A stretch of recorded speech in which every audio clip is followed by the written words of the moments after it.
Saya bersama Datuk Arif Perkasa, Profesor Dr. Muhammad Zainal Abidin. Satu penjelasan yang begitu meluas tentang konsep sebenar kepada nafkah yang merupakan sistem, bukan sekadar satu persemil kewajipan kita untuk bagi kepada anak isteri, tetapi ianya merupakan satu sistem seolah-olah nafkah itu merupakan tanggungjawab utama apabila seseorang itu berkahwin. Bukan kahwin saja, bukan kahwin saja, dan ianya setiap yang orang berkahwin tu dia ada tanggungjawab kepada nafkah yang mesti ditunaikan.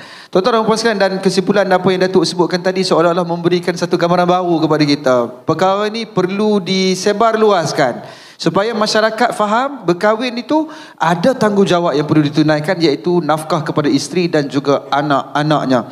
Saya sendiri pun mendapat pencerahan. Sebab itu kadang-kadang terfikir kenapa Allah SWT sebutkan dalam surah At-Talaq seperti mana yang Datuk sebutkan tadi.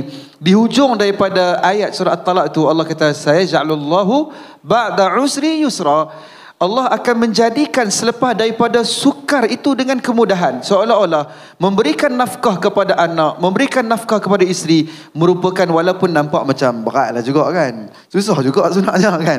Tambah kalau isteri itu berkejaya, Datuk, kan, isteri berkejaya, takkan lepas kita kan, kita rasa dia pun kena tolong juga kan. Jadi itu, sebab itu Allah sebutkan selepas daripada kesukaran itu Allah akan menjadikan dengan kemudahan. Dan insya-Allah seolah-olah nak menggambarkan kepada kita anak-anak dan juga isteri itu juga merupakan jalan untuk kita mendapatkan kemudahan dalam kehidupan kita, sekalau kita menunaikan dengan tanggungjawab.